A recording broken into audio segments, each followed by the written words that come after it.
Hi, this is Muse, and I'm going to be reading today from the Tao Te Ching. And this has been challenging doing this particular channel. So at first, I thought I wanted to focus on my book, Cybersecurity, and talk about the spirituality in cybersecurity. This is the book, Cybersecurity Handbook, the A to Z Guide. And I have a real firm belief that one of our greatest problems that's currently happening in today's world is that we've removed the feminine. And when I mean feminine, I'm not talking gender, I am talking the spirituality of it, the gender of feminine spirit. Um, if we were talking biblical, traditional Christian Judea, we'd be calling it Sophia. If we're talking other faiths, they have, whether it is Gaia or Maya, we're talking a feminine energy that guides us and directs us, as well as the masculine. And together they constantly create. Um, this is not about our sexual preferences. This is literally the laws of universe that the feminine and the masculine exist, coexist to create. So when I first started writing about cybersecurity, and my interest was purely because as a professional, as a believer and a practice, let me start again on that one, as a person who practices Buddhism and is a firm believer in Yeshua and the Magdalene spirits, I found myself sitting in meetings and just hearing this really hard edge, very patriarchal, very male dominant space. And even when I started to get into the industry, I found myself alienated with blatant comments about whether it be my gender, my age, my ethnicity, um, that this was a, you know, like kind of a sacred ground that belonged only to a few. And I thought, if it's a part of our creation, a part of our world, there is no way that this is owned by a few people. This belongs to all of us because it is a part of the gift, a part of creation. It's as precious as the very air we breathe. Remember, no one invented electricity. We just learned how to create the tools that could access it. No one invented most of the things we really thrive on, and we didn't create the oceans, we didn't create the wind. These are things that are a part of our creation, our existence, are part of the law. So when I started, I thought I'd build a channel around that. And one of the things I didn't realize is that it was going to be really uncomfortable for me. One, being on camera is not something I was comfortable with. Two, that as I sat down and began to speak, I was still searching out how my heart and my soul and my higher self wanted to speak out. And I know quite a few people, probably someone that might have stumbled upon this now, like right now they're reminding people, just go for your YouTube channel. And I'm doing that because I do believe that I'm not alone in believing that if we could return the sacred, the Sophia, the feminine wisdom back to cyberspace, that we would find that our world isn't so paralyzed with anger and feeding off of fear and perpetuating the belief of limitations and hurt. And people wouldn't feel like they have to harm others to validate themselves. They would know that we are here to co create and we're here to live together.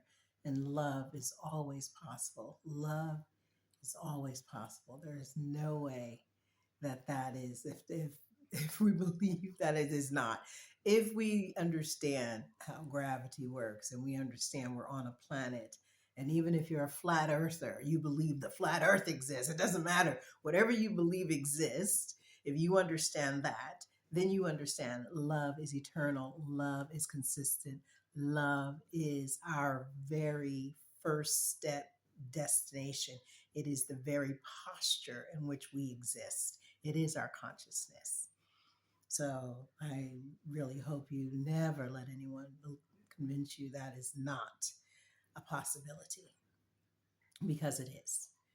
So I'm going to start the channel again, and I'm going to call it the Muse Chronicles. And I will focus more on one, challenging myself to really allow my heart to be there for you, because it's, anybody knows it's just kind of awkward and feels a little unfamiliar.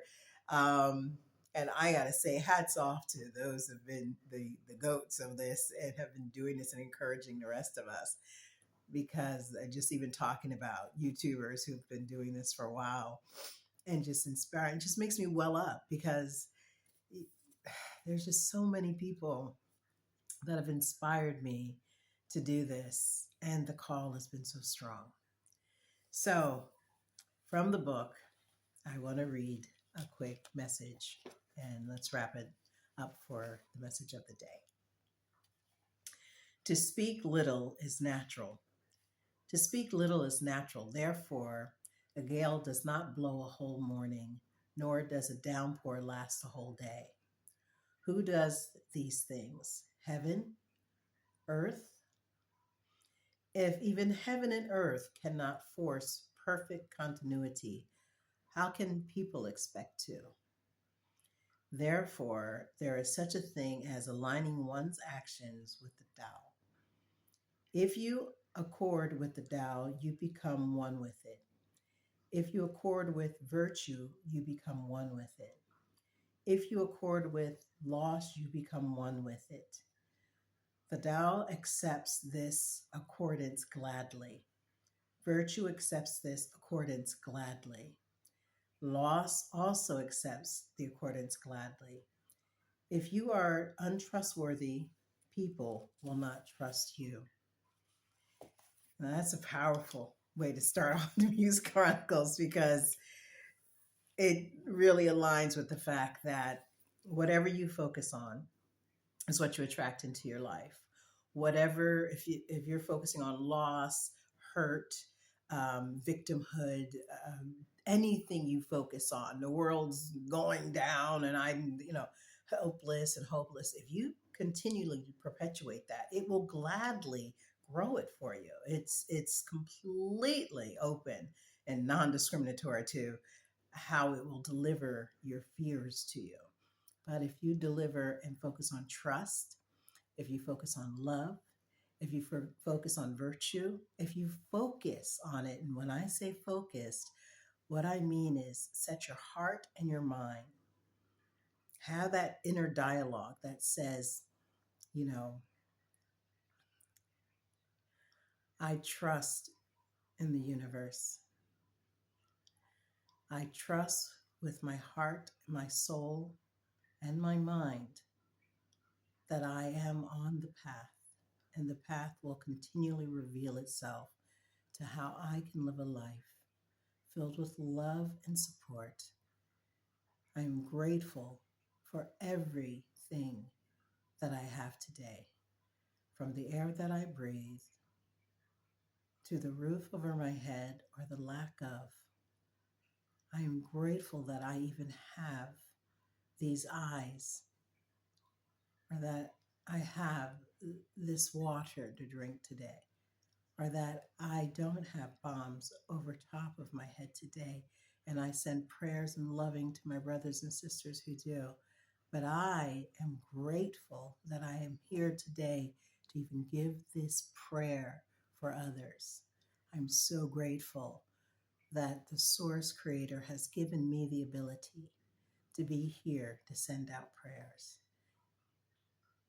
Even if that's where you start with your gratitude, the Tao is saying, however you focus, that's what will you receive. So pick well, choose well. This is Muse in the Muse Chronicles saying, be blessed, and I love you. Mahalo.